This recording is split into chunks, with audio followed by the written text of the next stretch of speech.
स्वागत है आपका अपने चैनल टॉप हिंदी क्लासेस में। आज हम लोग देखने वाले हैं यूपी ट्रिपल एससी वीडियो री एग्जाम 2023 में पूछे गए संविधान के कुल 14 महत्वपूर्ण प्रश्न जो आने वाली सभी परीक्षाओं के लिए महत्वपूर्ण हैं। और चैनल पर नए हो तो प्लीज़ चैनल को सब्सक्राइब कर लें। देखते हैं क्वेश्चन नंबर 1। भारतीय संविधान की किस अनुसूची में पंचायतों की शक्तियों का वर्णन किया गया? तो इसका राइट आंसर हो जाएगा ऑप्शन नंबर डी, 11वीं अनुसूची में। भारतीय संविधान की 11वीं अनुसूची में पंचायतों की शक्तियों का वर्णन किया गया है और ये अनुसूची संविधान में 73वें संवैधानिक संशोधन 1993 के द्वारा जोड़ी गई। इसमें कुल 29 विषय हैं। और ऑप्शन नंबर ए 8वीं अनुसूची, इसमें 22 भाषाओं का उल्लेख किया गया है। और ऑप्शन नंबर बी 9वीं अनुसूची, संविधान में यह अनुसूची प्रथम संविधान संशोधन अधिनियम 1951 के द्वारा जोड़ी गई। और 10वीं अनुसूची, यह संविधान में 52वें संशोधन 1985 ईस्वी के द्वारा जोड़ी गई। इसमें दल बदल से संबंधित प्रावधानों का उल्लेख है। तो इस तरह right answer option number D हो जाएगा। नेक्स्ट क्वेश्चन, संविधान का कौन सा अनुच्छेद राष्ट्रीय अनुसूचित जाति आयोग से संबंधित है? अनुच्छेद 333, अनुच्छेद 330, अनुच्छेद 326 और ऑप्शन नंबर डी अनुच्छेद 338। तो इसका राइट आंसर हो जाएगा ऑप्शन नंबर डी, अनुच्छेद 338। संविधान का अनुच्छेद 338 राष्ट्रीय अनुसूचित जाति आयोग से संबंधित है। और अनुच्छेद 333 यह आंग्ल भारतीय समुदाय के लोगों का विधानसभाओं में मनोनयन से संबंधित है। और अनुच्छेद 330 लोकसभा में अनुसूचित जातियों एवं जनजातियों के लिए आरक्षण है। और अनुच्छेद 326 लोकसभा तथा विधानसभाओं में चुनाव वयस्क मत अधिकार के आधार पर होगा। तो इस तरह right answer option number D हो जाएगा। क्वेश्चन नंबर 3, शोषण के विरुद्ध अधिकार में कौन सा निषेध शामिल नहीं है? ऑप्शन नंबर ए अस्पृश्यता का निषेध, ऑप्शन नंबर बी 14 वर्ष से कम उम्र के बच्चों के रोजगार पर प्रतिबंध, और ऑप्शन नंबर सी बेगारी का निषेध, और ऑप्शन नंबर डी तस्करी का निषेध। तो इसका राइट आंसर हो जाएगा ऑप्शन नंबर ए अस्पृश्यता का निषेध। शोषण के विरुद्ध अधिकार में अस्पृश्यता का निषेध शामिल नहीं है। यह समता या समानता के अधिकार में शामिल है। और अनुच्छेद 17 में अस्पृश्यता का अंत का उल्लेख किया गया है। तो इस तरह right answer option number A हो जाएगा। क्वेश्चन नंबर 4, हाल ही में भारत के सर्वोच्च न्यायालय ने युगल को संविधान के किस अनुच्छेद के तहत विवाह के असुधार्य विच्छेद के आधार पर तलाक का अधिकार दिया है?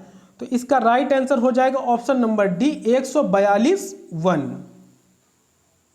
हाल ही में भारत के सर्वोच्च न्यायालय ने युगलों को संविधान के अनुच्छेद 142(1) के तहत विवाह के असुधार्य विच्छेद के आधार पर तलाक का अधिकार दिया है। तो इस तरह right answer option number D हो जाएगा। क्वेश्चन नंबर 5, भारतीय संविधान में सामाजिक समानता का अर्थ है? ऑप्शन नंबर ए मौजूदा प्रणाली को संशोधित करने के लिए कोई प्रयास नहीं किया जाना चाहिए, ऑप्शन नंबर बी शिष्ट वर्ग के प्रति पक्षपात, और ऑप्शन नंबर सी केवल महिलाओं को समान अवसर, और ऑप्शन नंबर डी समाज के सभी वर्गों के लिए समान अवसर। तो इसका राइट आंसर भी हो जाएगा ऑप्शन नंबर डी, समाज के सभी वर्गों के लिए समान अवसर। भारतीय संविधान में सामाजिक समानता का अर्थ समाज के सभी वर्गों के लिए समान अवसर है। तो इस तरह right answer option number D हो जाएगा। क्वेश्चन नंबर 6, कौन सा अनुच्छेद भारतीय संविधान के तहत किसी व्यक्ति के विदेश यात्रा के अधिकार की रक्षा करता है? तो इसका राइट आंसर हो जाएगा ऑप्शन नंबर ए अनुच्छेद 21। अनुच्छेद 21 भारतीय संविधान के तहत किसी व्यक्ति के विदेश यात्रा के अधिकार की रक्षा करता है जिसमें प्राण एवं दैहिक स्वतंत्रता का संरक्षण है। तो इसका right answer option number A हो जाएगा।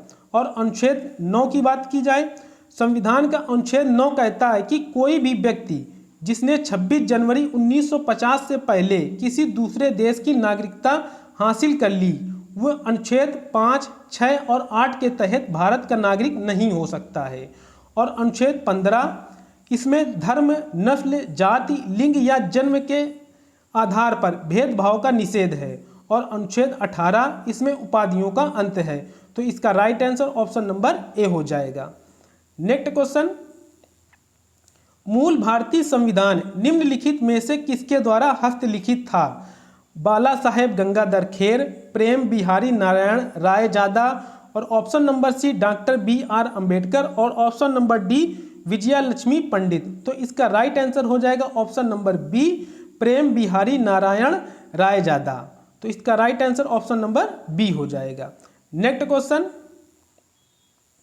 मौलिक अधिकारों के संबंध में निम्नलिखित में से कौन सा कथन सत्य है? ऑप्शन नंबर ए मौलिक अधिकार उम्र पर आधारित हैं और हस्तांतरणीय अधिकार हैं। ऑप्शन नंबर बी मौलिक अधिकारों को केवल राष्ट्रीय आपातकाल के दौरान ही निलंबित किया जा सकता है। और ऑप्शन नंबर सी प्रत्येक नागरिक को राष्ट्रपति की इच्छा के अनुसार मौलिक अधिकार दिए गए हैं। और ऑप्शन नंबर डी मौलिक अधिकार हमारे प्राकृतिक अधिकार हैं और हस्तांतरणीय अधिकार हैं। तो इसका राइट आंसर हो जाएगा ऑप्शन नंबर बी मौलिक अधिकारों को केवल राष्ट्रीय आपातकाल के दौरान ही निलंबित किया जा सकता है। मौलिक अधिकार को केवल राष्ट्रीय आपातकाल के दौरान ही निलंबित किया जा सकता है। मौलिक अधिकार इसे संयुक्त राज्य अमेरिका के संविधान से लिया गया है। इसका वर्णन भाग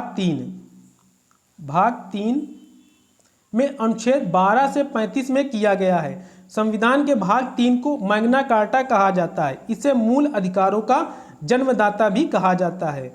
और राष्ट्रीय आपात का उल्लेख अनुच्छेद 352 में किया गया है। अनुच्छेद 352 में किया गया है। तो इस तरह right answer option number B हो जाएगा। नेक्स्ट क्वेश्चन, अल्पसंख्यकों के हितों के संरक्षण के लिए अनुच्छेद में कौन सा निम्नलिखित में से कौन सा अनुच्छेद है? अनुच्छेद 27, अनुच्छेद 30, अनुच्छेद 26 या अनुच्छेद 29। तो इसका राइट आंसर हो जाएगा ऑप्शन नंबर डी अनुच्छेद 29।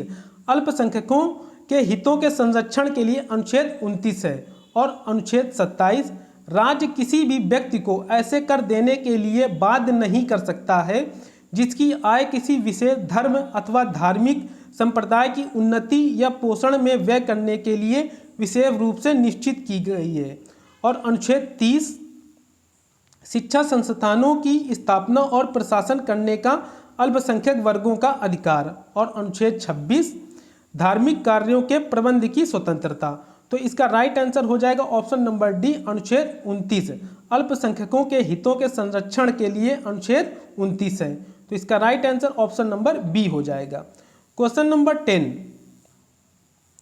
भारत के संविधान की प्रस्तावना में निम्नलिखित में से किस प्रकार की स्वतंत्रता का उल्लेख नहीं है? विश्वास की स्वतंत्रता, धर्म और उपासना की स्वतंत्रता, विचार की स्वतंत्रता या आर्थिक स्वतंत्रता। तो इसका राइट आंसर हो जाएगा ऑप्शन नंबर डी आर्थिक स्वतंत्रता। भारत के संविधान की प्रस्तावना में आर्थिक स्वतंत्रता का उल्लेख नहीं किया गया है। भारत के संविधान की प्रस्तावना में 3 प्रकार का न्याय, 5 प्रकार की स्वतंत्रता और 2 प्रकार की समानता का उल्लेख किया गया है। तो इसका राइट आंसर हो जाएगा option number D. Next question, निम्नलिखित में से कौन भारतीय संविधान की 8वीं अनुसूची की भाषा नहीं है? तमिल या संस्कृत या अंग्रेजी या तेलुगु। तो इसका राइट आंसर हो जाएगा ऑप्शन नंबर सी अंग्रेजी।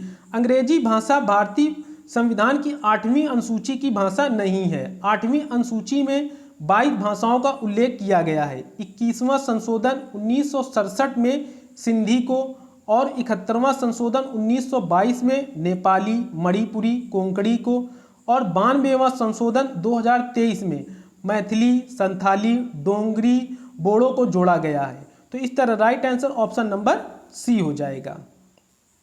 नेक्स्ट क्वेश्चन, भारतीय संविधान की अनुसूची जो अनुसूचित भाषाओं के बारे में है निम्न में से कौन सी है? 10वीं अनुसूची या 8वीं अनुसूची या 9वीं अनुसूची या 6ठी अनुसूची।